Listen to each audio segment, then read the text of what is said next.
You probably agree if I say that we are the loneliest people in the history. Long ago we lived in tribes. Over time we moved to villages, and now we live in big cities and towns. Yes, we are surrounded by many people, but these people are complete strangers to us. We've become lonely. I want us to distinguish between loneliness and solitude. Briefly, loneliness is marked by unpleasant emotions and feeling caused by lack of contact with others. It's as harmful as smoking 15 cigarettes a day. This is the comparison used by Surgeon Vivek Murthy, who calls loneliness one of the biggest problems in our society. And it's hard not to agree with him. Solitude, however, is a conscious choice that people make to recharge, immerse themselves in creativity, or self-reflect.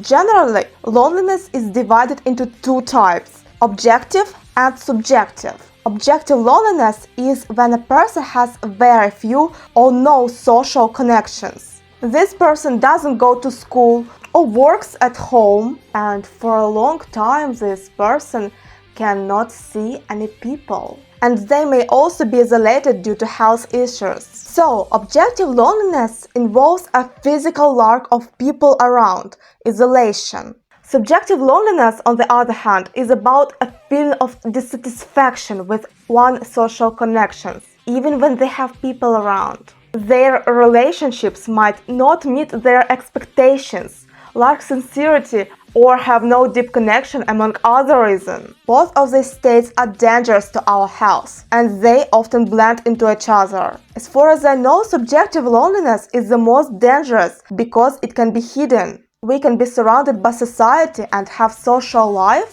yet still feel lonely without understanding why. This feeling can persist for years, constantly weighing on us. It's very hard to cope with this alone. If you feel the need, don't hesitate to seek help from the professional. Unlike objective loneliness, where simply increasing social opportunities may be enough, subjective loneliness requires a deep analysis of one's needs. People can have many friends, but still not know what they truly want, and they may need to work through their traumas, negative past experience, or even self-limiting beliefs. People suffering from this type of loneliness often believe they don't deserve love or attention. There are many reasons, for example, childhood traumas or low self-esteem, but the need doesn't go away. I remember when I was a student, I loved spending time with friends. Just knowing they were there was often enough to make me feel happy and confident. We could sit in a hallway talking about everything. Working in a classroom, their presence filled me with energy and joy. But then the pandemic hit. The world changed and I was left within four walls. Online classes, calls, everything became virtual. Those pixels on the screen couldn't replace my friends. It was tough. Even when everyone continued to chat in messengers, I felt terribly alone. Everything felt unreal. Over time, I noticed my grades dropping because I just lacked the motivation. Eventually, we were sometimes allowed back into college, but the hallways remained empty and lifeless. It felt like an apocalypse. It was during this time that my immunity dropped. Yes, loneliness impacts even this. But being alone isn't always bad, as long as solitude is voluntary and you can easily end it. Time spent alone helps you better understand yourself, your desires, and your goals. Solitude teaches us independence, boosts creativity, and helps us focus. Have you ever tried doing homework in a room where the TV is blasting, a younger sibling is playing with toys, and your mom is dusting? How does that go? Just as too much of essentials like sleep, food, or water can harm us, so can an excess of socializing. The key is finding and maintaining a balance. Each person has their own. So, what should you do if you feel lonely? If you don't have a social circle at all, maybe it's time to find one. Attend events, exhibitions, join communities, including online ones. Yes, if you don't have friends at all, even online friends is a good start. During writing this script, I realized that I stay at home all the time and rarely go out. So I decided to go to the nearest youth center event. So, how are you today? I'm fine. Me too. And you? Me too. I got a massive boost of energy and the day flew by. I could have spent it at home on my laptop like usual. You could also join fandoms for movies or music bands or music artists. If it's possible, you can send each other letters, maybe even handwritten, why not? I can tell it's a totally cool feeling when you read a paper letter. And of course, if it's possible, meet in real life. If you feel lonely in a crowd, first, meet a specialist. It could be a really serious problem that you can't solve yourself just watching YouTube videos. Also, you can look at your friends and ask yourself questions. Are they my real friends? Why they are my friends? Do I feel comfortable with them? Does your soul feel at peace around those you talk to?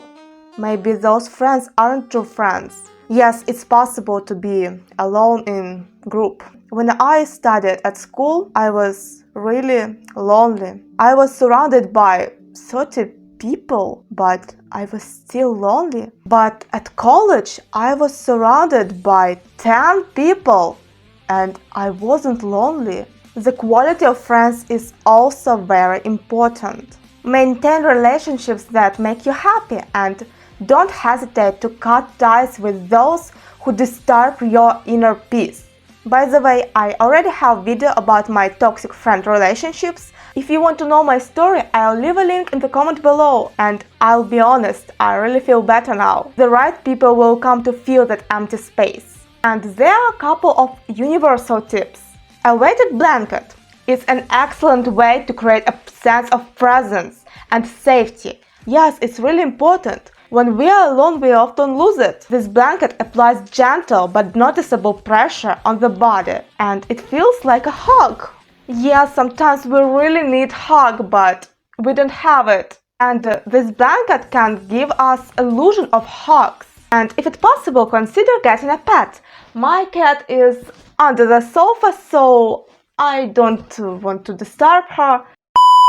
Okay, pets, whether dogs, cats, birds, or even fish. They can be wonderful companions when we feel lonely. Those creatures can create a sense of presence. Animals often sense when their owners feel bad, and they can come to comfort them. I remember when I felt sick, my cat lay beside me. Their joy, attention, and unconditional love can create a strong emotional bond that eases loneliness. And you can even talk to them. They may not answer, but they'll surely listen. Loneliness is a part of modern life, whether we like it or not. But it's not a sentence. We can overcome it. Write in the comment below what you think about it, and I'll see you in the next or previous video. Bye bye, see you later!